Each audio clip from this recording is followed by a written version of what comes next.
नमस्कार दोस्तों, स्वागत है आपका हमारे यूट्यूब चैनल जनलिपि स्टेनोग्राफी में। दोस्तों आज की जो डिक्टेशन रहेगी 100 शब्द प्रति मिनट की स्पीड से होगी।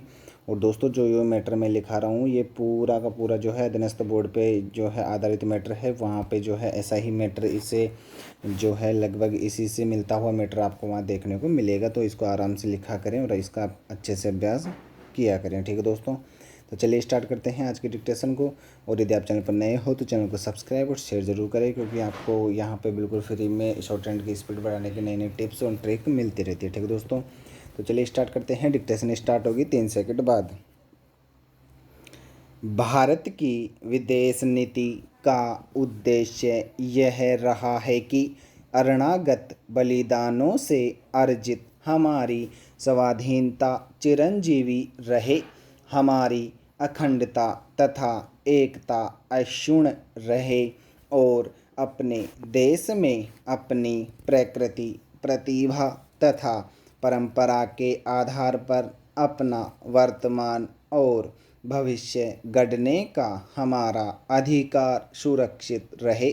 राष्ट्रीय हितों का संरक्षण और संवर्धन आंतरिक राजनीति के घात प्रतिघातों, उतार चढ़ावों तथा संसदीय विवादों के आक्रमणों से परे विदेश नीति को एक ऐसी निरंतरता प्रदान करते हैं जो जड़ नहीं गतिमान होती है, परिस्थिति निरपेक्ष नहीं समाज सापेक्ष होती है।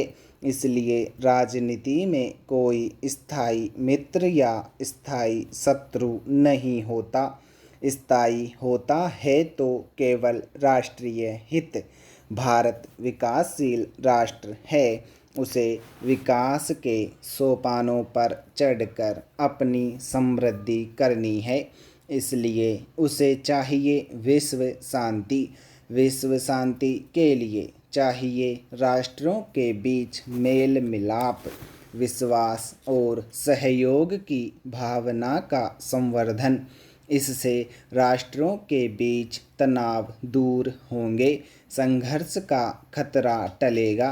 विदेश नीति में नैतिकता का सिद्धांत अव्यवहार्य है। भारत ने जब भी नैतिकता का पल्ला पकड़ा उसे हानि हुई। भारतीय सेना के बढ़ते चरण जब कश्मीर को आज़ाद करवा रहे थे तो पंडित नेहरू ने युद्ध विराम करके कश्मीर का 40% भाग पाकिस्तान के पास रहने दिया। 1971 के भारत पाक युद्ध में विजयी भारत नैतिकता के कारण शिमला समझौता में हार गया। अरबों फिलिस्तीनियों तथा मुस्लिम राष्ट्रों का प्रबल पक्षधर बनकर भारत ने पश्चिमी राष्ट्रों की सहानुभूति खो दी। लीबिया के आक्रमण में ज़्यादा चूँ चपड़ करने का परिणाम हमारी आंतरिक स्थिति पर पड़ा। विदेश मंत्री बलीराम भगत को सरकार से हटना पड़ा। श्रीलंका में हस्तक्षेप करके हमें आर्थिक, सैनिक तथा सम्मान की दृष्टि से हानि ही नहीं उठानी पड़ी, श्री राजीव गांधी की बलि भी चढ़ानी पड़ी। हमारी तटस्थता की नीति सिद्धांततः सुंदर है पर व्यावहारिक रूप में कुरूप है। अमेरिका और भारत के बुनियादी हित टकराते हैं, इसलिए अमेरिका की हाँक की किरकिरी भी हमारे लिए जिहाद खड़ा करने का कारण बन जाती है। जबकि रूस खंडित हो चुका है और अमेरिका विश्व की एकमात्र प्रबल शक्ति बन गया है, वह भारत को पग पग पर नीचा दिखाता रहा है। पड़ोसियों के प्रति हमारी विदेश नीति संबंध सुधारने की रही है। संबंध सुधारने के लिए तनाव पैदा करके चलना तथा थोड़ा सा डराना धमकाना हमारी नीति रही है, ताकि पड़ोसी राष्ट्र परस्पर मिलकर हमारे लिए संकट पैदा न कर सके।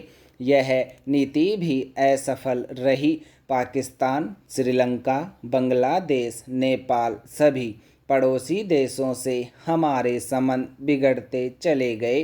पाकिस्तान पहले, पंजाब में जब खुलेआम कश्मीर में आतंकवाद के सहारे भयंकर नरसंहार और विद्रोह करवा रहा है। हमारी विदेश नीति का एक हथियार रंग भेद नीति का विरोध भी है। हम अफ्रीकी राष्ट्रों की अल्पमत वाली प्रिटोरिया सरकार के विरुद्ध खूब आग उगलते हैं, अफ्रीकी जनता को अपना नैतिक समर्थन देते हैं, किंतु परोक्ष रूप में लगता है कि कहीं हम कुछ खो तो नहीं रहे।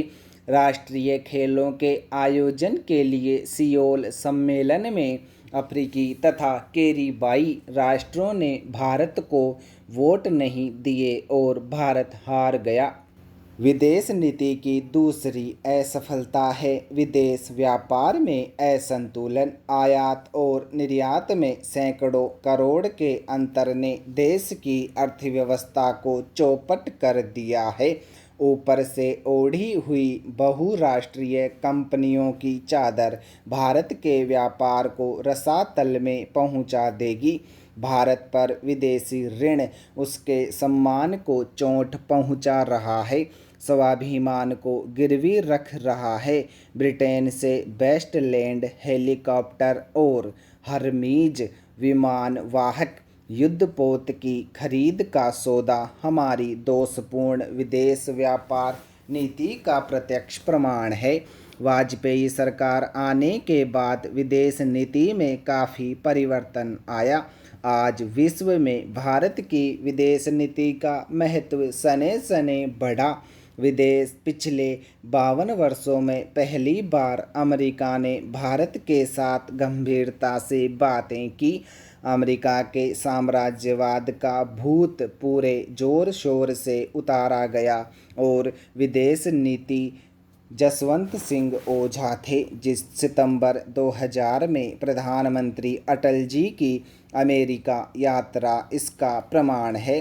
कारगिल में संयम बरतकर अमेरिका और यूरोपियनों के साथ पींगे बढ़ाई गई।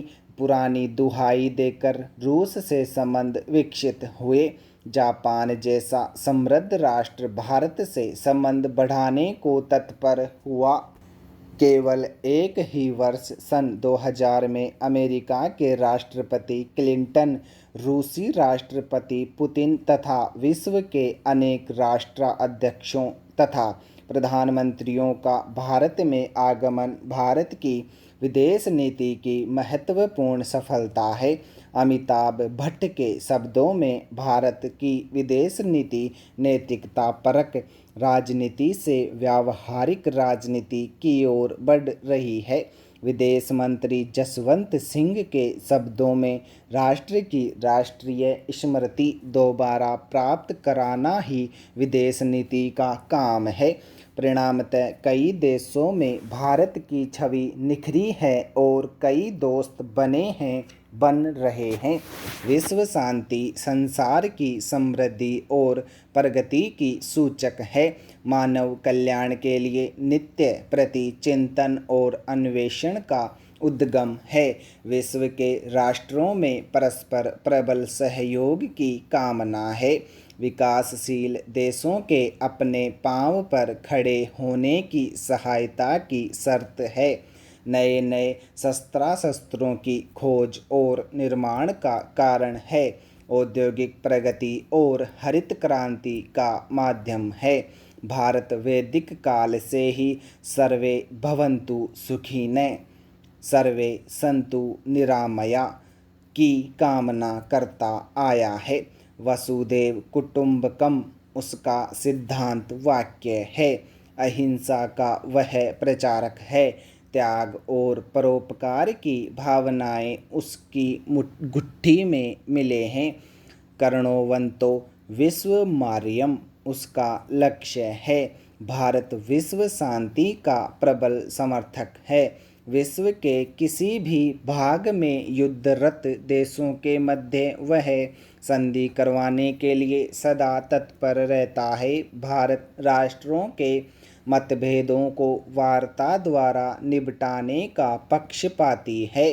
शीत युद्ध तथा शस्त्र युद्ध का प्रबल विरोधी है। स्टॉप।